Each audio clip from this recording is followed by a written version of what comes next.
Good evening friends. आज जो अपने को टॉपिक स्टार्ट करना है उसका नाम है मल्टीप्लिकेशन ऑफ वेक्टर्स। मल्टीप्लिकेशन मतलब दो वेक्टर्स आपस में मल्टीप्लाई करेंगे, लेकिन उनको सॉल्व करने के दो अलग अलग मेथड्स होते हैं। पहला मेथड जो होता है स्केलर मल्टीप्लिकेशन, दूसरा मेथड होता है वेक्टर मल्टीप्लिकेशन। अब इन दोनों में अंतर क्या है? तो स्केलर मल्टीप्लिकेशन या डॉट प्रोडक्ट दोनों एक ही नाम है। तुम्हें तब करना है जब आने वाला आंसर एक स्केलर क्वांटिटी हो। समझ में आई बात? स्केलर क्वांटिटी का मतलब क्या है कि वो क्वांटिटी में कोई डायरेक्शन नहीं होना चाहिए। जैसे work done equal to force into displacement होता है, तो इसमें फोर्स एक वेक्टर है, डिस्प्लेसमेंट एक वेक्टर है, लेकिन आपस में मल्टीप्लाई कैसे करें? स्केलर मल्टीप्लिकेशन करें कि वेक्टर? तो आने वाला आंसर देखो, आंसर जो है वो है वर्क, क्योंकि फोर्स इनटू डिस्प्लेसमेंट वर्क होता है। वर्क एक स्केलर क्वांटिटी होती है, इसलिए स्केलर मल्टीप्लिकेशन करेंगे। ऐसे कैसे एक चीज होती है, टॉर्क बोलते हैं उसको। टॉर्क होता है किसी ऑब्जेक्ट को रोटेट करने में लगा हुआ फोर्स इनटू डिस्टेंस बेसिकली। तो रोटेट करने में कितना दम अपन लगा रहे हैं उसको बोलते हैं अपन टॉर्क। तो टॉर्क होता है परपेंडिकुलर डिस्टेंस इनटू फोर्स, लेकिन यहां परपेंडिकुलर डिस्टेंस को वेक्टर ले रहे हैं, फोर्स को भी वेक्टर ले रहे हैं, परंतु जो आने वाला आंसर है वो देखेंगे कि स्केलर है कि वेक्टर, उसके अनुसार मल्टीप्लिकेशन का साइन लगाएंगे। तो टॉर्क एक वेक्टर होता है, और अगर टॉर्क वेक्टर होता है तो मल्टीप्लिकेशन का जो साइन लगेगा वो क्रॉस लगेगा, और क्रॉस मल्टीप्लिकेशन का मतलब वेक्टर मल्टीप्लिकेशन करना। तो ये तुमको वहीं पे जज करना पड़ेगा, या कुछ क्वांटिटीज याद रखनी पड़ेगी कि किसमें स्केलर मल्टीप्लिकेशन होता है, किसमें वेक्टर मल्टीप्लिकेशन होता है। ठीक है, तो अपन स्टार्ट करते हैं, चलो इसको। तो सबसे पहले अपन यहाँ पे हेडिंग डाल लें मल्टीप्लिकेशन ऑफ वेक्टर्स, और उसके अंदर आप लिख लें दो तरीके के वेक्टर्स हैं। पहला वेक्टर क्या है, पहला मल्टीप्लिकेशन क्या है, स्केलर मल्टीप्लिकेशन, और दूसरा मल्टीप्लिकेशन क्या है, वेक्टर मल्टीप्लिकेशन। ठीक है, चलिए अब इसको आगे बढ़ाते हैं। तो मल्टीप्लिकेशन ऑफ वेक्टर्स आपने देख लिया कि दो प्रकार का हो सकता है। कौन कौन सा? एक तो वेक्टर मल्टीप्लिकेशन, ये लिखा वेक्टर मल्टीप्लिकेशन, और दूसरा scalar multiplication. Scalar multiplication co dot product बोलते हैं। अब इसमें आगे लिख लें scalar multiplication in this type of product the result is a scalar और ए नंबर विदाउट डायरेक्शन। इसमें कोई डायरेक्शन नहीं होता, ठीक है, आने वाले आंसर में। और वेक्टर टाइप में लिख लें वेक्टर मल्टीप्लिकेशन और cross product in this type of product the result is a vector with direction. अब इसको लिखते कैसे? जैसे एग्जाम्पल लिखूं मैं, तो work done is equal to force into displacement, होता है ऐसा।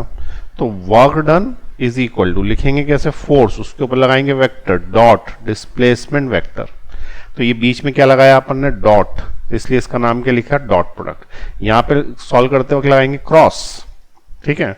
जैसे ये तो वर्क का एग्जाम्पल था, ठीक है। अब अपन दूसरा एग्जांपल ले रहे हैं, उसका नाम है टॉर्क। तो टॉर्क को टाउ से लिखते हैं, which is equal to r perpendicular distance into force.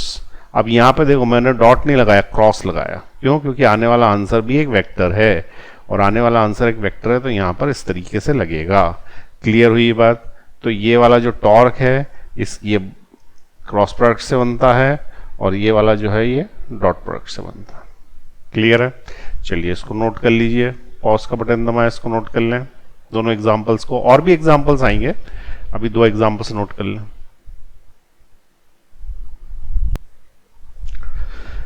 चलिए अब इसके आगे अपन इसको सीखते हैं कि कैसे सॉल्व करना है, ठीक है ना। तो सबसे पहले हेडिंग डालें स्केलर प्रोडक्ट और डॉट प्रोडक्ट के रूल्स, ठीक है। तो हेडिंग डलेगी रूल्स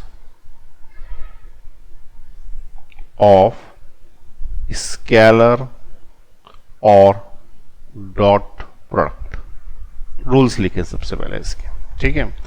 तो रूल्स क्या है? तो हमको ये पता है कि कोई भी वेक्टर जैसे फोर्स है, तो उसको अपन ऐसे लिख सकते हैं 2i plus 3j plus 4k, या सिर्फ k। इसका मीनिंग क्या है? इसका मीनिंग ये है कि एक्स एक्सिस पे, ये एक्स एक्सिस को दिखाता है, वाई को दिखाता है, जेड को दिखाता है। यूनिट वेक्टर है एक्स एक्सिस, वाई एक्सिस और जेड एक्सिस पे। आई जे के क्या है?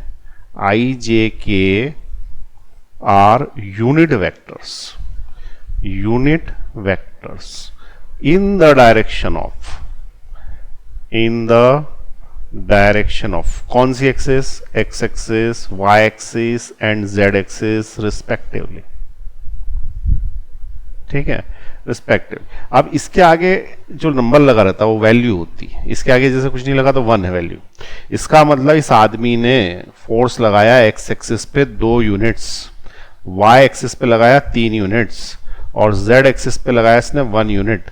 इसका मतलब x एक्सिस इधर है, y एक्सिस इधर है और z एक्सिस बाहर की तरफ है। तो x एक्सिस, y एक्सिस और z एक्सिस में इसकी जो बॉल है जिस पे इसने फोर्स लगाया तो सबसे ज्यादा वो y एक्सिस पे जाएगी, यानी ऊपर ज्यादा उड़ जाएगी और आगे थोड़ी सी कम जाएगी कंपैरेटिवली। ये इसका मीनिंग है समझाने। तो कोई भी वेक्टर यदि होता है तो उसको अपन आई जे के में लिखते हैं। तो यदि ये एक वेक्टर, ठीक है, और डिस्प्लेसमेंट भी अगर एक वेक्टर है, जैसे मान लो किसी ने बोला डिस्प्लेसमेंट, ये तो फोर्स था, अब एक दूसरा वेक्टर मान लो डिस्प्लेसमेंट, उसको मैंने लिखा डी, ठीक है। अब डिस्प्लेसमेंट वेक्टर जो है मान लें कि वो भी कुछ ऐसा लिख दें कि 4i plus 2j plus 2k, और ऐसे यूनिट वेक्टर बनाने के लिए उसके ऊपर कैप लगा देते हैं अपन। अब अगर किसी ने बोला कि डिस्प्लेसमेंट वेक्टर है तो डिस्प्लेसमेंट का मतलब वो आदमी x दिशा में कितना चल दिया, 4 यूनिट्स, y दिशा में कितना चल दिया, 2 यूनिट्स, और z दिशा में कितना चल गया, 2 यूनिट्स। यानी कि ये फोर्स लगाया तो ये बॉल का डिस्प्लेसमेंट दे दिया कि ये फोर्स लगाया तो x एक्सिस पे इतनी चली, y पे इतनी चली और z पे इतनी चली। इसका मतलब ऐसी कुछ चली गई। अब ऐसी कुछ चली गई तो भैया तुमने कुछ वर्क किया इस बॉल को आगे पहुंचाने में, बॉल को आगे पहुंचाने में तुमने लगाया फोर्स और फोर्स से उसका हो गया डिस्प्लेसमेंट, तो तुमने किया वर्क। तो वर्क कितना किया, तो वर्क डन का फॉर्मूला है work done is equal to force dot displacement, ठीक है। तो तुमको क्या करना पड़ेगा कि ये फोर्स यहां लिखना पड़ेगा, 2i कैप दिख रहा है ना, 3j cap plus k cap, ये फोर्स लिख लिया तुमने, और इनटू करके डिस्प्लेसमेंट लिख लिया। भैया डिस्प्लेसमेंट ये वाला जो है ना, ये यहाँ लिख लिया, that is 4i plus 2j plus 2k। कोई डाउट इसमें आता है? इस पे कैप लगा देना, मैं भूल भी आऊँ तो वो भी लगा देना तुम। अब यहाँ पे मैंने डॉट प्रोडक्ट यूज किया है, डॉट प्रोडक्ट यूज किया है तो डॉट के रूल ये है कि i में i का मल्टीप्लाई होता है, ठीक है।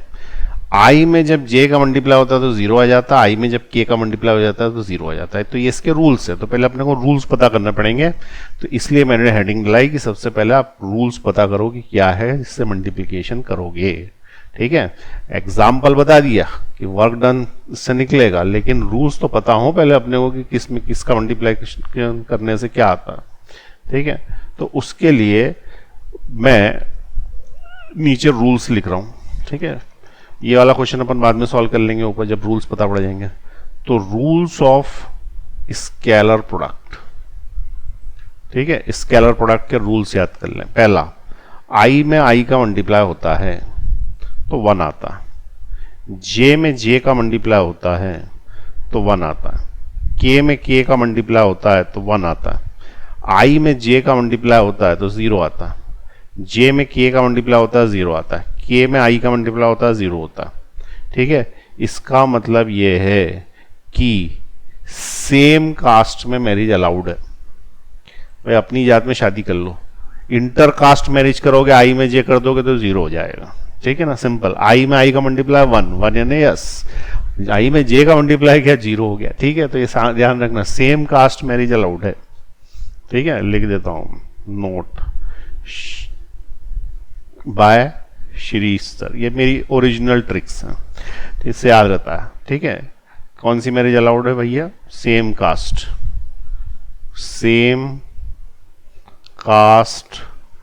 मैरिज, ठीक है, डॉट प्रोडक्ट में अलाउड है, डॉट प्रोडक्ट में अलाउड है, ठीक है। आधी इंग्लिश और कुछ भी अजीब अजीब लिख देने से चीजें याद रहती हैं। सादा सादा लिखा रहता तो किताबों में लिखा रहता, टाइप करा हुआ, लेकिन याद थोड़ी रहता, ठीक है।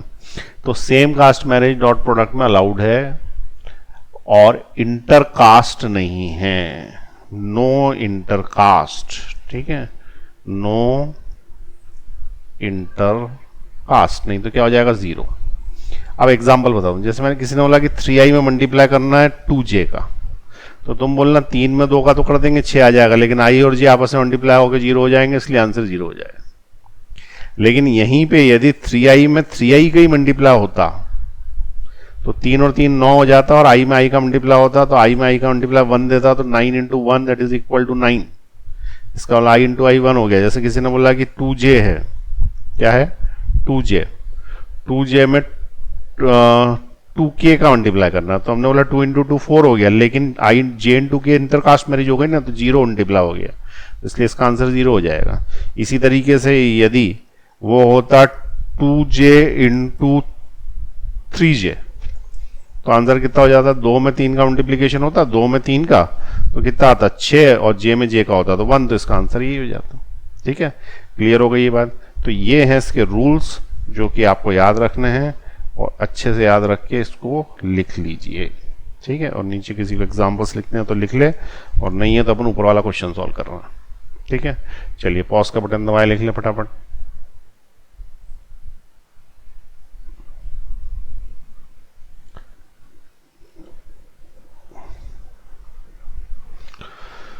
चले आगे बढ़ा रहे, देखें पीछे वाला क्वेश्चन सॉल्व करने जा रहा हूं।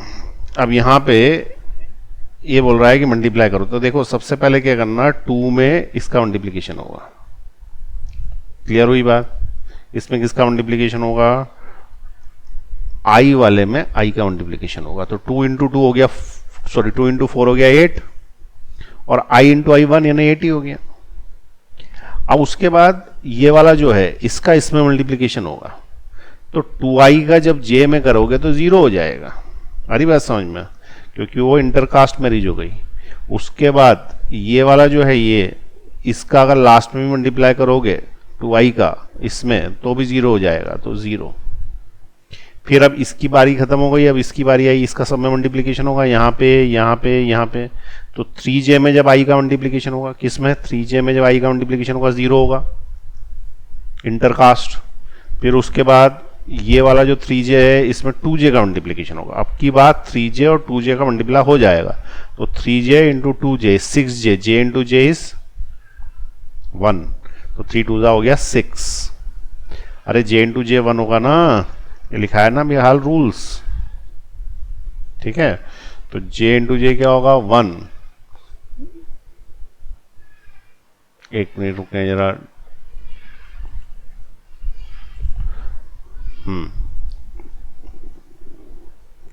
उसके बाद नेक्स्ट वाले का भी 0 होगा भाई, j का j में हो गया ना, अब j का k में जब होगा तो 0 हो जाएगा, तो उसका भी 0 लिखो। फिर अब इसकी बारी खत्म, अब लास्ट वाले की बारी आ गई, इस वाले की। इसका मल्टीप्लीकेशन पहले इसमें होगा, फिर इसमें होगा, फिर इसमें होगा, तो इसका जब इसमें करोगे तो 0 होगा, क्योंकि k इंटू के आई 0, प्लस इसका जब अगले में करोगे फिर से 0 होगा, क्योंकि इंटरकास्ट। फिर दिस इंटू दिस करोगे तो इसके आगे 1 लिखा है, इसके आगे 2 लिखा है, तो 2 हो जाएगा, और k जो है वो 0 हो जाएगा। हो गया भाई मल्टीप्लीकेशन, जोड़ लो, 8 और 2 10 हो गए, और 6 16 हो गए, तो इसका आंसर 16। और स्केलर आया, नंबर आया, इसलिए इसको स्केलर प्रोडक्ट बोलते हैं। क्लियर हुई बात। तो ये इसका एग्जाम्पल है, इसको भी नोट कर लें आप। एक क्वेश्चन इसके बाद मैं आपको दे रहा हूं सॉल्व करने के लिए, फटाफट नोट करें।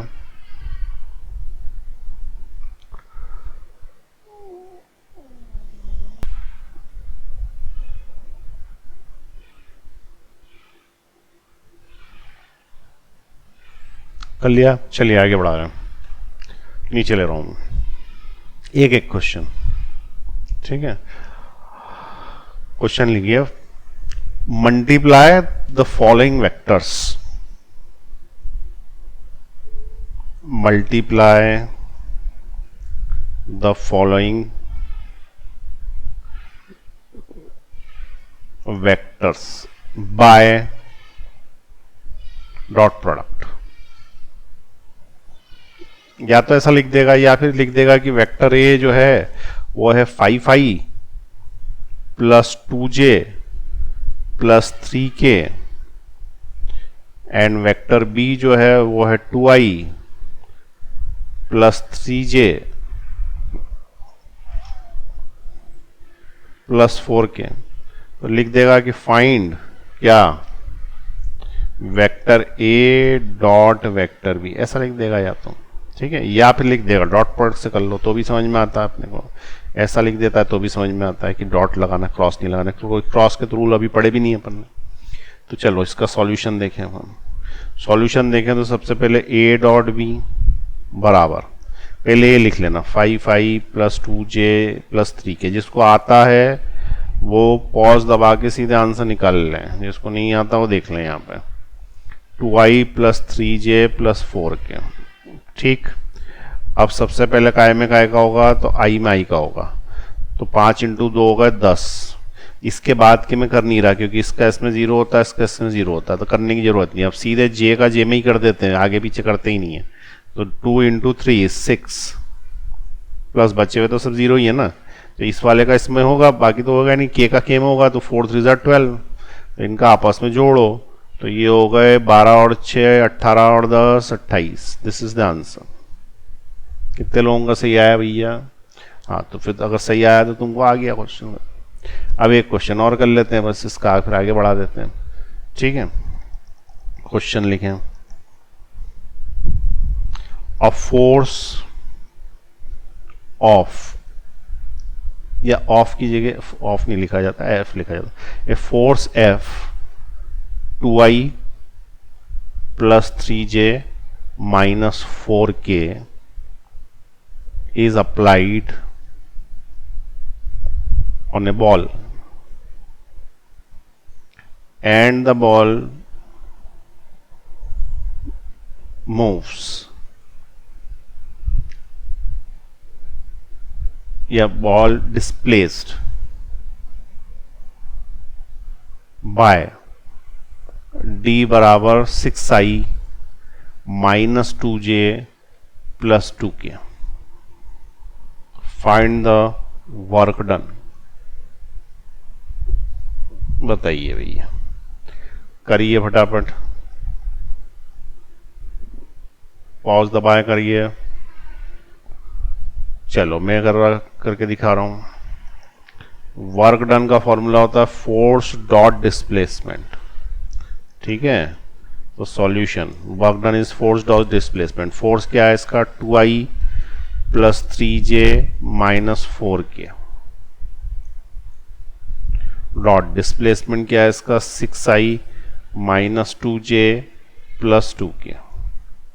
अब हमको ये पता है कि सिर्फ i में i का होगा, j वाले में j वाले का होगा, और k वाले में सिर्फ k वाले का होगा। तो पहले i में i का मल्टीप्लाई कर दो, आगे आगे वाला, और i डॉट i तो 1 ही हो जाता है, तो इसमें इसका मल्टीप्लाई करेंगे तो 6 2 हो गया 12। फिर उसके बाद इसमें इसका मल्टीप्लाई करेंगे तो -6 आएगा, क्योंकि 3 इंटू -2 होगा, तो -6। फिर उसके बाद इसमें इसका मल्टीप्लाई करेंगे तो -8 आएगा, तो -8, 12 में से 6 का तो 6 बचे, फिर -8, इसका मतलब -2, और यूनिट आएगी जूल्स, क्योंकि वर्क डन जूल्स में निकाला जाता है, ठीक है। जब फोर्स न्यूटन में हो तो यहाँ पे ब्रैकेट लगा के न्यूटन लिख सकता है, और ये डिस्प्लेसमेंट जब मीटर में हो तो ये यूनिट्स होंगी, तो हमारा आंसर जो है वो जूल्स में आ जाएगा। तो ये आंसर तुम्हारा हो गया -2 जूल्स का वर्क अपन ने किया उसके ऊपर, ठीक है। Work done can be negative और पॉजिटिव बोथ, 0 भी हो सकता है। क्लियर हुई बात? चलिए नोट करें इसको। नेक्स्ट क्वेश्चन देखें, सेम क्वेश्चन है, थोड़ा सा एक मैं अंतर बता रहा हूँ। वो अंतर ये है कि कभी कभी क्या करते हैं कि ऑब्जेक्ट का डिस्प्लेसमेंट ना देते हुए क्या दे देते हैं, ऑब्जेक्ट इज डिस्प्लेस्ड फ्रॉम कोई position P that is 2i plus 2j plus 3k to Q that is 4i plus 2j या 4i plus 6j plus 8k, ठीक है। क्वेश्चन वही है। क्वेश्चन क्या है, a force is applied, a force कुछ भी ले लो, F is equal to 3i plus 3j plus 3k, ये फोर्स अप्लाई किया, and body moves from this to this, find work done, find work done. अब actually क्या हुआ कि अगर वो डिस्प्लेसमेंट डायरेक्ट दे देता तो अपन सीधे work done equal to force into displacement लगा देते पिछली बार जैसे, ठीक है। लेकिन यार डिस्प्लेसमेंट नहीं दिया, उसने बोला इस पॉइंट से उस पॉइंट तक चली गई, तो डिस्प्लेसमेंट क्या है निकालना पड़ेगा। पॉइंट से पॉइंट दिया हुआ, ठीक है, एक पॉइंट है P, उसको धक्का मारा तो वहां से वो Q पहुंच गई, तो ये पॉइंट है P, ना कि ये डिस्प्लेसमेंट है, ठीक है। वेक्टर में इसलिए क्योंकि पोजीशन वेक्टर है, ये इसकी पोजीशन दिखाते हैं।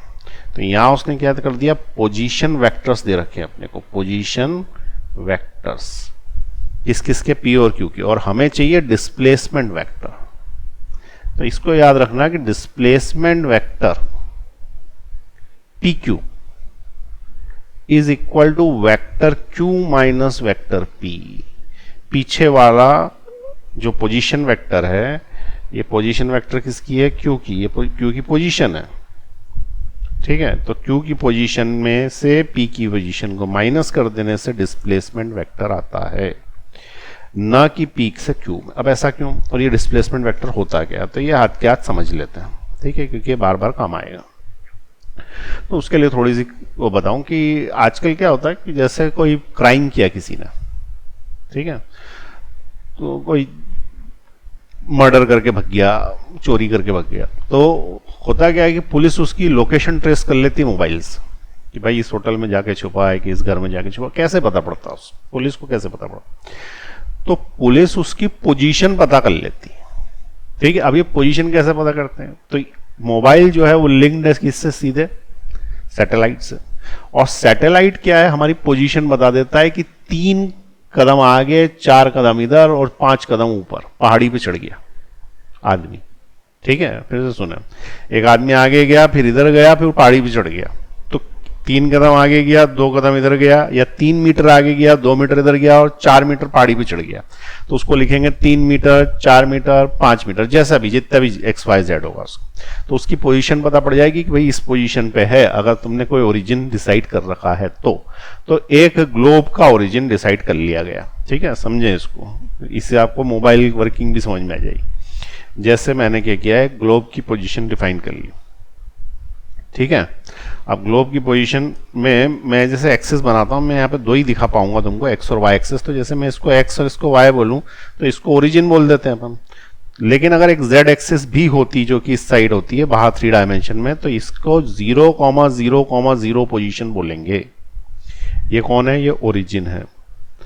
अब एक आदमी मान लो यहां बैठा हुआ है, तो इसकी पोजीशन क्या हो जाएगी, एक्स एक्सिस पे आएगा, तो 2 मीटर यदि आगे बैठा हुआ है ये, तो 2,0,0 होगा, क्योंकि एक्स एक्सिस पे 2 है पर वाई और जेड पे तो है ही नहीं। और अगर ये ऊपर चला जाए यहां से, ठीक है, परमानेंटली ऊपर नहीं चला जाए, सिर्फ यहां से यहां तक ऊपर चला जाए, तो ये ऊपर अगर गया तो इस पोजीशन को मान लो बोल दिया मैंने Q, तो इसका नाम दे दिया है कि ये ऊपर गया। तो अब क्या होगा कि ये चूंकि एक्स एक्सिस में भी है, वाई एक्सिस में भी है, तो ये 3,4 ऐसा कुछ आएगा, जेड नहीं आएगा इसमें, तो ये इसकी पोजीशन हो गई। तो जैसे जैसे वो मोबाइल लेके आगे बढ़ता है, उसकी पोजीशन नई नई जगह पे पता पड़ती जाती है। तो मान लो यहां से यहां पहुंचा, फिर यहां से यहां पहुंचा चोर, तो क्या तुम ये बता सकते हो कि उसका डिस्प्लेसमेंट कितना है? बोला हाँ बिल्कुल, ये है डिस्प्लेसमेंट। तो डिस्प्लेसमेंट वेक्टर यहां से यहां तक होता है ना, तो डिस्प्लेसमेंट वेक्टर्स को अपन ऐसा देखते हैं, जबकि पोजीशन को किसको देखते हैं, ये पोजीशन वेक्टर है, ये भी पोजीशन है, ये भी पोजीशन। अब तुम बोलोगे वेक्टर तो दिख नहीं रहा, तो कोई बात नहीं, इसको ऐसा लिख लो 2i + 0j + 0k, वेक्टर ज्यादा दिखने लगेगा, ठीक है। तो this is the position vector. इसकी पोजीशन वेक्टर क्या बनेगी, 3i + 4j + 0k, ये पोजीशन वेक्टर हो गई। ओरिजिन की हमेशा 0i + 0j + 0k। क्लियर हुई बात? तो तुमको ये पोजीशन वेक्टर समझ में आया सब। पोजीशन वेक्टर किसी ऑब्जेक्ट की पोजीशन दिखाता है, ना कि उसका डिस्प्लेसमेंट।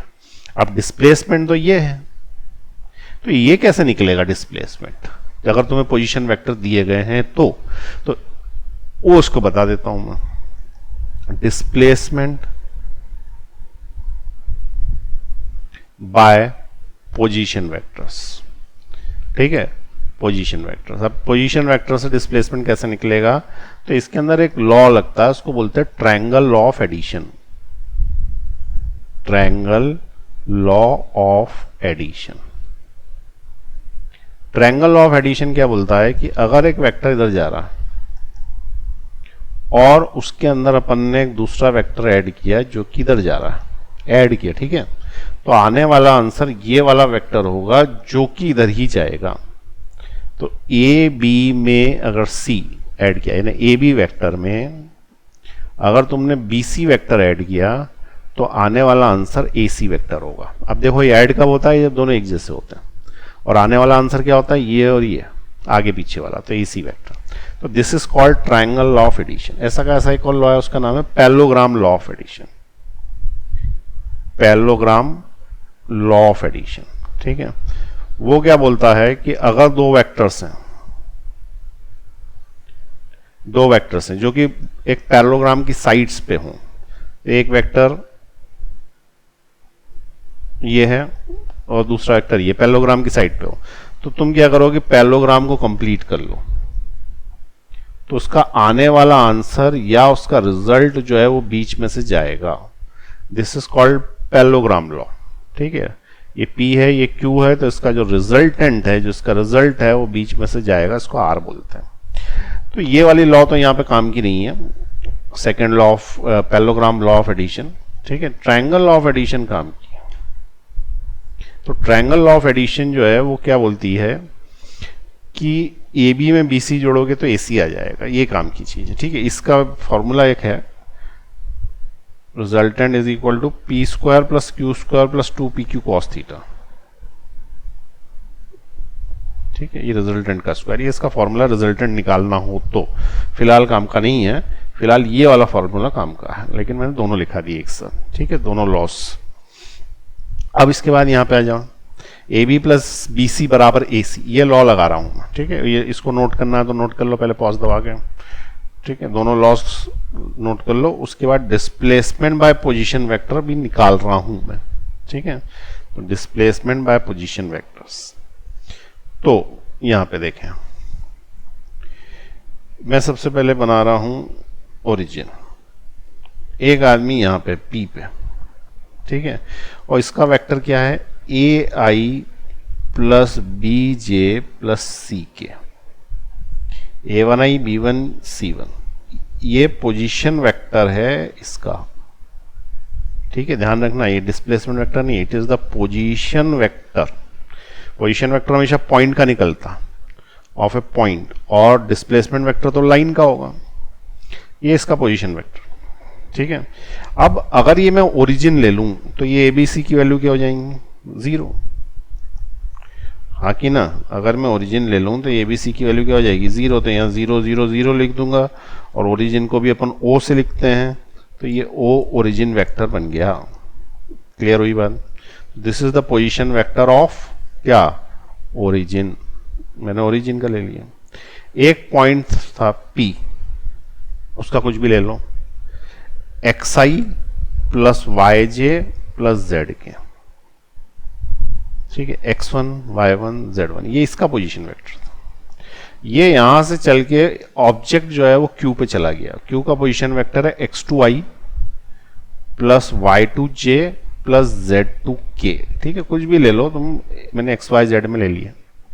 अब ये पॉइंट ऑब्जेक्ट जो है वो यहां से चल के यहां चला गया, तो तुमने क्या बोला कि object is displaced from position vector this to position vector this, this is the position vector. Question ये है कि फाइंड द डिस्प्लेसमेंट वेक्टर। ये दो पॉइंट्स का पोजीशन वेक्टर है, वो ओरिजिन का पोजीशन वेक्टर है, तो बताओ डिस्प्लेसमेंट वेक्टर क्या है। तो अब इसका तो वो बार बार देगा नहीं, तो सबको पता ओरिजिन का 0 0 0 होता। तो उसने क्या बोला, क्वेश्चन ये बोल दिया कि this is the position vector of point P and this is the position vector of point Q।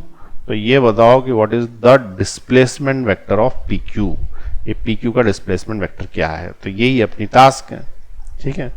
तो to find displacement vector, to find displacement vector, displacement vector PQ निकालना आपने, ठीक है। तो क्या करना है कि इसको यहां से ज्वाइन कर देना और इसको यहां से ज्वाइन कर देना ओरिजिन से, तो ये अपने आप में एक वेक्टर्स बन जाएंगे। इसका नाम हो जाएगा OP वेक्टर, ये O से स्टार्ट हुआ है P पे खत्म हुआ इसलिए OP वेक्टर। इसका नाम हो जाएगा OQ वेक्टर ओ से स्टार्ट हुआ है, क्यू पे खत्म हुआ है, तो ओ क्यू वेक्टर। और तुम्हें चाहिए क्या, पी क्यू वेक्टर। आ रही बात समझ में? पी क्यू वेक्टर ही तो चाहिए भैया, डिस्प्लेसमेंट वेक्टर चाहिए ना। तो अब इसमें बताओ कि ट्रायंगल लॉ कैसे लगेगा। तो ट्रायंगल लॉ क्या बोलता है, दिस प्लस दिस बराबर दिस। दो एरो एक के पीछे एक चले, ये और ये एक के पीछे एक चले, तो ये आंसर होता है उसका रिजल्टेंट। ट्रायंगल देख लो, ये वाला और ये वाला इधर चल रहे हैं, तो ये आंसर हो रहा है ना। तो यहाँ पे क्या हो रहा है, ये वाला इधर जा रहा है, ये इधर जा रहा है, तो ये आंसर हो रहा है। तो ट्रायंगल लॉ लगाओ इसके अंदर, ठीक है, लगाओ भाई ट्रायंगल लॉ। तो यहाँ लिख देंगे ट्रायंगल लॉ लगा रहे हैं अपन, ट्रायंगल लॉ। ट्रायंगल लॉ बोलता है कि OP प्लस PQ बराबर क्या, तो बोलना ये दोनों एक जैसे होने चाहिए तभी जुड़ेगा। और आने वाला आंसर क्या होता है, आने वाला आंसर दिस और this that is equal to OQ। अब OQ हो तो गया, लेकिन तुम्हें तो PQ चाहिए था ना, तुम्हें PQ चाहिए था, तो PQ ये है, PQ ये है, तो इस वाले को उठा के इधर ले जाओ। तो इस वाले को उठा के इधर ले जाओगे तो PQ is equal to OQ minus OP।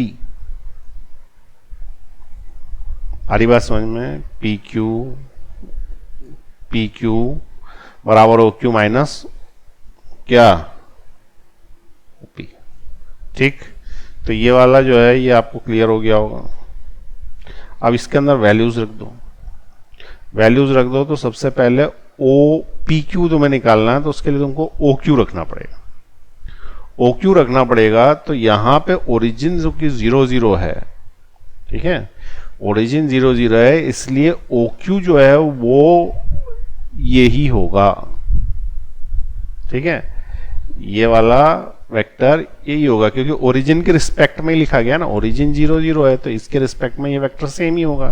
तो इसलिए OQ की जगह आप क्या लिखोगे, x2i plus y2j plus z2k, ठीक है, ये आप लिख दोगे। और माइनस OP वेक्टर क्या होगा, तो OP वेक्टर ये इसकी पोजीशन वेक्टर, क्योंकि position vector with respect to origin ही होता, हमेशा विद रिस्पेक्ट टू ओरिजिन ही होता। तो इसलिए अपने उसमें प्लस माइनस करना नहीं, जो पोजीशन वेक्टर है वही विद रिस्पेक्ट टू ओरिजिन है। तो x1i plus y1j plus z1k, ये इसके अंदर से माइनस कर दिया। माइनस कर दिया तो देखो x2 और x1 माइनस हो जाएंगे, तो that is x2 minus x1 और i कॉमन निकल आएगा, plus y2 minus y1, y2 minus y1 और j कॉमन निकल आएगा, प्लस z2 माइनस z1 और k कॉमन निकल आएगा। ये तुम्हारा पोजीशन वेक्टर PQ आ गया, ठीक है। अब इसको समझाने के लिए मैंने ऐसा बताया, बहुत ही आसान तरीके से क्वेश्चन सॉल्व होता है इसका। कैसे? जैसे किसी ने बोला कि डिस्प्लेसमेंट वेक्टर निकालना, डिस्प्लेसमेंट वेक्टर निकालना है, तो find displacement vector when position vectors are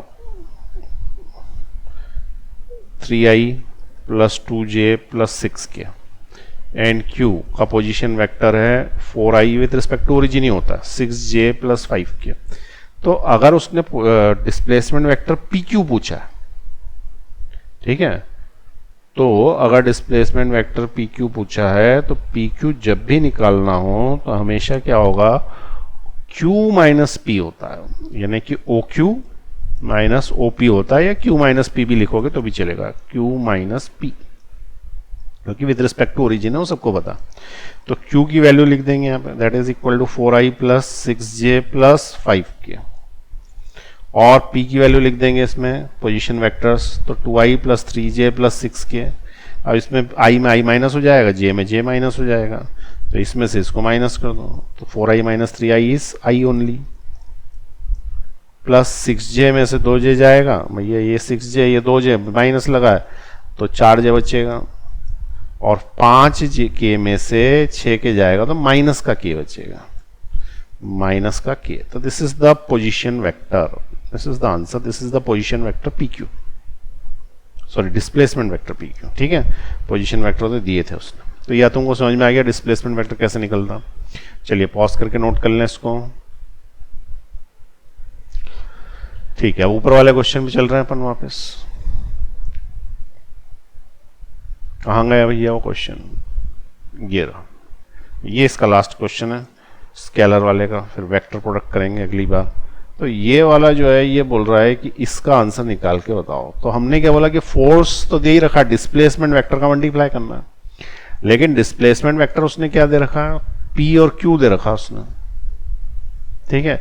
यानी यहां से चला और यहां तक चला भैया, पी से चला ना और क्यू तक चला, तो वर्क डन कैसे निकलेगा? तो हमको ये पता है कि पी क्यू अगर निकालना है तो क्यू माइनस पी करना पड़ता है, ठीक है।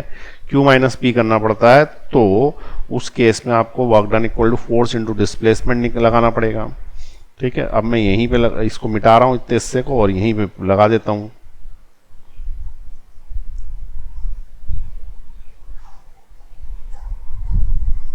जगह नहीं, नीचे जाएंगे तो ऊपर वाला क्वेश्चन नहीं दिखेगा हमको। ये मिटा दिया मैंने, ठीक है। अब देखो वो ये बोले कि यहां से चला, से यानी कि फ्रॉम, कहां से चला? 2i plus 2j plus 3k से चला, और यहां से चला और कहां तक चला? तो यहां तक चला, यहां तक चला अप टू या टू, कहां तक चला? तो अप टू बोलो या टू बोल दो, 2 4i plus 6j plus 8k। कभी कभी ये क्या पी क्यू आर लिखते नहीं है, ऐसे लिख देते हैं कि यहां से चला यहां तक। तो यहां से यदि यहां तक चला तो हमेशा ध्यान रखना कि डिस्प्लेसमेंट वेक्टर इज तक माइनस से, यानी क्या? 2 माइनस फ्रो, तो ये तो याद रह जाएगा 2 एंड फ्रो, 2 माइनस फ्रो, तो 2 माइनस फ्रो करना। तो 2 यानी कहां तक चला? तो that is equal to 4i plus 6j plus 8k, और माइनस करके 2i plus 2j plus 3k, ये माइनस कर दिया पीछे वाला, अभी बताया था डिराइव करके कि हमेशा q माइनस पी होता है, ठीक है ना। तो ये वाला p है, ये q है, तो कहां से कहां तक माइनस होगा? q माइनस पी होगा, तो q इधर p इधर, तक माइनस से होता है, पीछे वाला माइनस आगे वाला, या 2 माइनस फ्रो, तो 2 माइनस फ्रॉम, कुछ भी याद रख लो, ट्रिक है याद रखने की, नाम तो लिख दूं, ठीक है। अब ये क्या है? 4i माइनस 2i इस 2i, 6j माइनस 2j इस 2j, और 8k माइनस 3k इस 5k। ये तुम्हारा डिस्प्लेसमेंट वेक्टर आ गया भैया। अब उसने वर्क डन पूछा था, तो वर्क डन तो होता है फोर्स इंटू डिस्प्लेसमेंट। फोर्स अपने को पता ही है, डिस्प्लेसमेंट यहाँ डाल देंगे, डिस्प्लेसमेंट अपन ने निकाला 2i plus 2j plus 5k, dot लगाया, और यहाँ पे अब मैं फोर्स लिख दूंगा जो ऊपर दिया हुआ है, मुझे याद नहीं कितना दिया था, 333 था, तो it is 3i plus 3j plus 3k। अब सिंपल सी बात है, इसका इसमें मल्टीप्लीकेशन होगा तो 3 2 6 हो जाएगा, फिर इसका इसमें मल्टीप्लीकेशन होगा तो फिर 3 2 6 हो जाएगा, फिर इसका इसमें मल्टीप्लीकेशन होगा तो 5 3 15 हो जाएगा, और स्केलर प्रोडक्ट है तो कुछ आएगा नहीं, तो 6 प्लस 6 इज 12, 12 में 15 जोड़ोगे तो it is 27 and the unit is joules, क्योंकि वर्क डन है। ये इसका आंसर आ गया, ठीक है। तो दो तरह के क्वेश्चन बनते हैं इसमें, एक तो क्या है वो सीधे डिस्प्लेसमेंट दे दें तो बात खत्म, सरल हो जाएगा, ये डिस्प्लेसमेंट दे दिया उसने पी क्यू सब माइनस करके, या फिर दूसरे तरीके का क्वेश्चन बोलता है कि यहां से लेके यहां तक चले तो हमेशा तक माइनस से कर देना, 2 माइनस फ्रो कर देना, और उससे पोजीशन वेक्टर से डिस्प्लेसमेंट वेक्टर निकाल के मल्टीप्लाई कर देना, ठीक है। चलिए नोट करें, पॉज दबा के, नीचे ले रहा हूं मैं, इसको भी नोट कर लें, और नीचे ले रहा हूं उसको भी नोट कर लेना,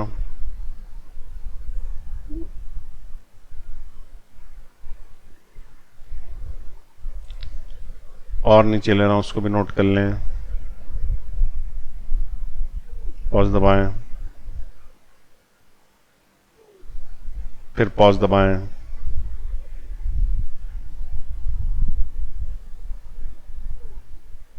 ये भी नोट कर सकते हैं, ठीक है। अब एक चीज ध्यान रखना है, आप लोगों को एक कॉपी बनानी है, ये जो कॉपी बना रहे हो तो ठीक है, इससे अलावा एक फेयर कॉपी बनानी है जिसमें से इधर जो काम की बात है वो ट्रांसफर करनी है। जो परीक्षा काम आएगी, मतलब बहुत कुछ पढ़ाऊंगा बीच में, तो वो तुमको एक कॉपी नोट्स की जिसमें फॉर्मूले टाइप के जैसे डिराइव करे हुए ये लिखे हुए और एक आध एग्जाम्पल करा हुआ है, ठीक है, जो परीक्षा के समय काम की हो, तो उसको बनाना है। लिखने से दिमाग में जाती है चीजें, ठीक है, लिखोगे ना धीरे धीरे तो दिमाग में जाती है, तो याद भी होती जाती है, तो बहुत जरूरी है जो इतना पढ़ाया जाए उसको फिर से फेयर कॉपी में नोट करा जाए। एक क्वेश्चन और आता है इसमें, वो और कर लेते हैं। एक आगे शब्द आएगा, उसका नाम है पावर। वैसे तुमको पता होगा पावर क्या होती है, तो power is equal to force dot velocity होती है, ठीक है, वेलोसिटी। तो कभी भी पावर का क्वेश्चन आए तो पावर स्केलर क्वांटिटी होती है। पावर कैसी है? स्केलर। ये क्वेश्चन नहीं, फॉर्मूला है। और ये कौन सी है? वेक्टर। और ये भी कौन सी है? वेक्टर। अब सवाल यह है कि दो वेक्टर का मल्टीप्लिकेशन करके स्केलर आता है तो डॉट प्रोडक्ट लगा रहा होगा, ठीक है, ये और बहुत इंपॉर्टेंट फॉर्मूला है। अब इस पर क्वेश्चन कैसा आएगा, तुमको फोर्स दे देगा, वेलोसिटी दे देगा, पावर पूछ लेगा, तो सिंपल है, फाइंड पावर, हमें पता है स्केलर है। इफ फोर्स अप्लाइड इज, किसी ऑब्जेक्ट पे फोर्स अप्लाई किया कितना, suppose 2i plus 2j plus 3k Newton का, ठीक है, एंड द वेलोसिटी बिकम्स, भाई फोर्स लगाओगे तो वेलोसिटी बढ़ जाएगी किसी भी चीज की, तो उसकी वेलोसिटी वेक्टर हो गया, मान लो कि 8i plus 2j plus 6k metre पर सेकेंड। फाइंड पावर, तो उसने पूछा पावर बताओ, तो सिंपल है, पावर इज इक्वल टू क्या होता है? फोर्स डॉट वेलोसिटी, ठीक है, तो power is equal to, instantaneous power होता है, उसी वक्त की पावर होता है। अब ये मैं बात जब पावर चैप्टर पढ़ेंगे तब बताएंगे, लेकिन इसको इंस्टेंटेनियस बोलते हैं। इंस्टेंटेनियस यानी कि उसी समय पे, ठीक है, एक एवरेज पावर होती है, इंस्टेंटेनियस है। तो फोर्स हो गई 2i plus 2j plus 3k। इसका डॉट प्रोडक्ट करना भाई किसमें? 8i plus 2j plus 6k। अब सीधी बात है, इसका इसमें होगा, अरे ये तो कट गया, इसका इसमें होगा तो ये 8 2 16, फिर इसका इसमें होगा तो 2 2 4, फिर उसके बाद इसका इसमें होगा तो इट विल बी 6 3 18, ये हो गया 20 और 10 30 और 38। और यूनिट क्या आएगी भाई? पावर की वॉट आती है यूनिट, याद रखनी है, यूनिट ऑफ पावर। ये अगर न्यूटन में है और ये मीटर पर सेकंड में है तो तुम्हारा आंसर वॉट में होगा। तो ये आ गया समझ में क्वेश्चन, बहुत ही आसान सी बात है, सिर्फ फॉर्मूला याद होना चाहिए। तो चलिए नोट कर लीजिए इसको। और आज जो मैंने पढ़ाया वो आपको समझ में आ गया होगा। मैंने आज आपको क्या क्या पढ़ा दिया? डॉट प्रोडक्ट और उसके एग्जांपल्स। क्रॉस प्रोडक्ट रह गया, वो अपन अगली क्लास में करेंगे, ठीक है। चलिए अगली क्लास में मिलते हैं।